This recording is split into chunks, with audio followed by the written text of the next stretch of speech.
नमस्कार दोस्तों आज की इस वीडियो में जो हम देखेंगे लोकसभा से या लोअर हाउस से रिलेटेड जो है क्वेश्चन को जो है आज के इस वीडियो में हम देखेंगे। अगर आप कोई भी कम्पिटिटिव एग्जाम्स की यदि आप तैयारी कर रहे हैं तो 1 से 2 प्रश्न जो है इससे निश्चित है कि आता ही आता है, चाहे वो कोई भी एग्ज़ाम हो, भारत का बिहार दरोगा हो, बिहार पुलिस हो, चाहे यूपीएसआई हो, चाहे एसएससी हो, एसएससी सीजीएल एमटीएस हो, सीएचएसएल हो, कोई भी एग्ज़ाम हो, उसमें 1 से 2 प्रश्न जो है इससे बनते ही बनते हैं। तो चलिए हम देखते हैं लोकसभा के मोस्ट इंपोर्टेंट क्वेश्चन को जो आज की इस वीडियो में हम जो है ख़त्म कर लेंगे। ठीक है, ये देखिए लोकसभा कुछ इस तरीके से जो है आपको इमेजिनेशन के द्वारा जो है इसमें दिखाया गया है।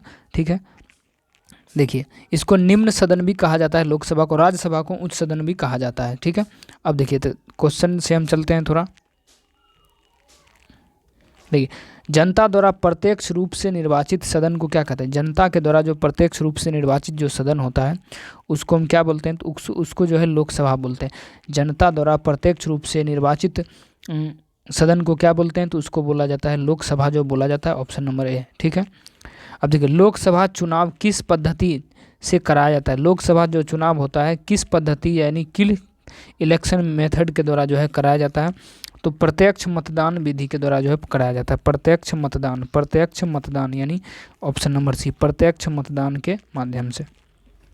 संविधान में लोकसभा का सदस्यों का मूल संख्या क्या है? संविधान में लोकसभा के सदस्यों की जो मूल संख्या है वो क्या है? मूल संख्या जो क्या है वो है 552 है। मूल संख्या यानी ओरिजिनल संख्या जो है वो कितना है? तो 552 है। वर्तमान में लोकसभा में कितने सदस्य हैं? वर्तमान में जो लोकसभा में जो है वो कितने सदस्य हैं? वर्तमान में लोकसभा में कितने सदस्य हैं? तो अभी जो है वर्तमान में लोकसभा में कितना है? तो 545 सदस्य है। वर्तमान में लोकसभा में 545 है। क्या है? 545 है। ठीक है, राष्ट्रपति आंग्ल भारतीय समुदाय के कितने प्रतिनिधियों को लोकसभा में नामित कर सकता है? आंग्ल भारतीय, तो आंग्ल भारतीय को कितने? तो ये जो है 2 को नामित कर सकता है, 2 को। लोकसभा में किस आधार पर सीटें आवंटित होती है? लोकसभा में जो है किस आधार पर सीटें आवंटित होती है? राज्यों की संख्या के आधार पर जो है, राज्यों की संख्या के आधार पर आवंटित होती है। वर्तमान लोकसभा में प्रत्येक राज्य के लिए स्थानों का आवंटन किस आधार पर है? तो 1971 के जनगणना के आधार पर, 1971 के जनगणना के आधार पर। लोकसभा का सदस्य बनने की न्यूनतम आयु जो कितनी है? लोकसभा की जो उम्र है, सदस्य बनने की न्यूनतम उम्र कितनी है? तो 25 साल है, यानी 25 वर्ष है। संविधान के किस अनुच्छेद आर्टिकल में लोकसभा का वर्णन है? लोकसभा का वर्णन जो है संविधान के किस अनुच्छेद में है? तो अनुच्छेद 81 में जो है लोकसभा का वर्णन है। लोकसभा का सदस्य बनने के लिए आवश्यक शर्तें संविधान के किस अनुच्छेद में दी गई? लोकसभा का सदस्य बनने के लिए आवश्यक शर्तें संविधान के किस अनुच्छेद में दी गई है? किस अनुच्छेद में दी गई? तो अनुच्छेद जो है 84 में दिया गया है। मंत्रिपरिषद किसके प्रति उत्तरदायी होता है? मंत्रिपरिषद की यदि बात करें किसके प्रति उत्तरदायी होता है? ये जो होता है लोकसभा के प्रति उत्तरदायी होता है, लोकसभा के प्रति उत्तरदायी होता है। लोकसभा का कार्यकाल कितने दिनों का होता है? लोकसभा का जो कार्यकाल होता है कितने दिनों का होता है? ये जो है 5 वर्षों का होता है, 5 वर्षों का। लोकसभा का पीठासीन अधिकारी कौन होता है? लोकसभा का जो पीठासीन अधिकारी होता है वो कौन होता है? तो वो जो होता है लोकसभा अध्यक्ष होता है, लोकसभा अध्यक्ष होता है, लोकसभा अध्यक्ष।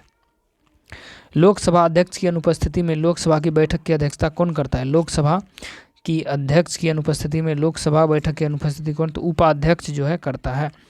अस्थायी लोकसभा अध्यक्ष को क्या कहते हैं? अस्थायी लोकसभा अध्यक्ष को क्या कहते हैं? प्रोटेम स्पीकर कहते हैं, प्रोटेम स्पीकर। लोकसभा की अध्यक्ष और उपाध्यक्ष का पद रिक्त होने की स्थिति में लोकसभा की बैठकों की अध्यक्षता कौन करता है? तो अध्यक्षता जो है प्रोटेम स्पीकर करता है। प्रोटेम स्पीकर की नियुक्ति कौन करता है? प्रोटेम स्पीकर जो है उसकी नियुक्ति कौन करता है? तो ये जो है राष्ट्रपति करता है, राष्ट्रपति। लोकसभा अध्यक्ष और उपाध्यक्ष की अनुपस्थिति में लोकसभा की बैठक की अध्यक्षता जो है कौन करता है? 10 सदस्यों के पैनल में कोई एक व्यक्ति, 10 सदस्यों के पैनल में कोई एक व्यक्ति जो है करता है। लोकसभा को कौन भंग कर सकता है? लोकसभा को जो भंग कौन कर सकता है? तो ये जो है राष्ट्रपति जो है लोकसभा को भंग कर सकता है। लोकसभा के सदस्यों को निर्योग्यता से संबंधित प्रश्नों का निर्णय कौन करता है? लोकसभा के सदस्यों की निर्योग्यता से संबंधित प्रश्नों का निर्णय कौन करता है? तो ये जो है लोकसभा अध्यक्ष करता है, लोकसभा अध्यक्ष। कितने दिनों तक अनुपस्थित रहने पर लोकसभा के सदस्य समाप्त हो जाती है? कितने दिनों तक अनुपस्थिति होने पर लोकसभा की सदस्यता जो है समाप्त हो जाती है? 2 माह तक, 2 माह तक।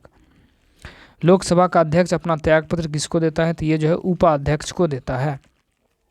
बजट किसके द्वारा पारित किया जाता है? तो लोकसभा के द्वारा जो है बजट को पारित किया जाता है। बजट किसके द्वारा पारित किया जाता है?